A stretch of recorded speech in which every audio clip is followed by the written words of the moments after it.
My name is Raghav and I want to talk about Ant-Man and the Wasp, Quantum-MEH-nia. Quantum-MEH-nia is a 2023 American superhero film based on Marvel characters Ant-Man and the Wasp, as the title obviously suggests. It's the third installment in the Ant-Man series of films and the 31st film in the Marvel Cinematic Universe. At this point, the Marvel movies have become more episodes of a long TV show than individual stories that eventually come together. There's a lot of interconnected lines and a lot that we already know, which is both a good and bad thing, and overall is just a different experience in terms of watching movies. Like, one of the good things about this is that you can kind of start your movies with a bang. Just hit the ground running and go straight into the plot instead of spending a bunch of time developing the world and introducing the characters. You know who everyone is and what the deal with the world is, so you can dive straight into the meat of the plot. Unfortunately, I don't think that the filmmakers are fully sure how to handle the changing of the formula like this, which means the film spends a lot of time just kind of meandering around, not knowing what beats to hit and how to get us through the story in a way that doesn't feel like we're riding through it by the seat of our pants. I know that I basically turned the good thing about these films into a bad thing, but I also have an actual bad thing to talk about. So,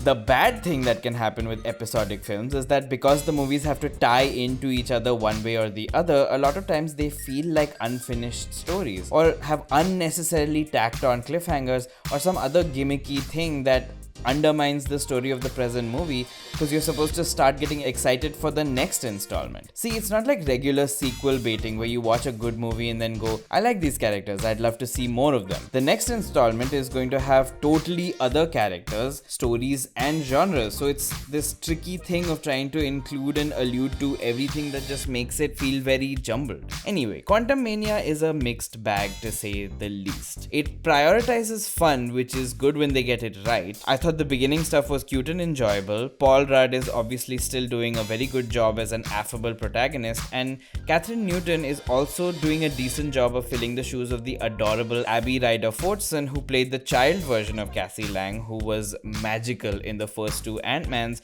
who by the way has a movie on the way called Are You There God It's Me Margaret, which looks amazing, so go check out the trailer for that after this video. And Evangeline, Lilly, Michael Douglas and Michelle Pfeiffer are all doing their best with what they've been given to work with, which is not much. The quantum realm is cool and has lots of fun, weird designs and characters, and the plot is generally straightforward, but the whole thing feels kind of like it has no stakes. Jonathan Majors, who plays the new Thanos, is not really selling it for me in this movie. I really liked him in Loki, and here he feels like a very basic villain, but also his powers don't feel very menacing at all. He just kind of throws people around sometimes like Syndrome from The Incredibles. By the way, great villain there. And then he also vaporizes and blows some of them up, which is also kind of like Syndrome, but like in a very non-threatening way. He's like a low-level boss in a video game, you know? Everything is kind of easy and our characters don't really go through any major kind of test or anything. I found myself just wanting more out of this movie. I still don't really understand what the bad guy's whole deal was, and I think the characters in the movie don't quite get it either. Like, the movie itself keeps referencing that this dude talks in circles and no one has any idea if they're doing the right thing.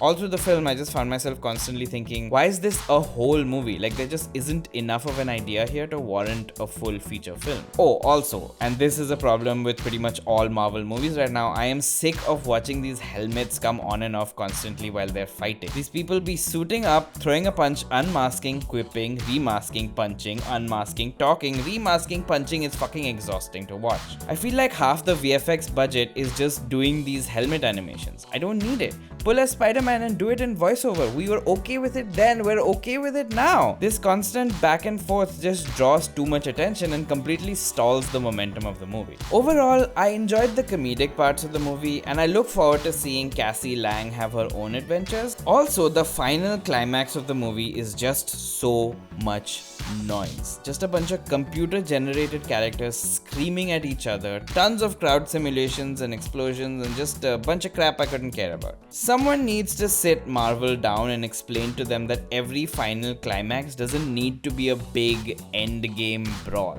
Like, it makes sense when there are a bunch of Spider-Mans fighting a bunch of Spider-Goons, but Ant-Man and the Wasp totally doesn't need this. Small is not always a bad thing, which I can't believe I'm having to say in a movie about a guy who shrinks.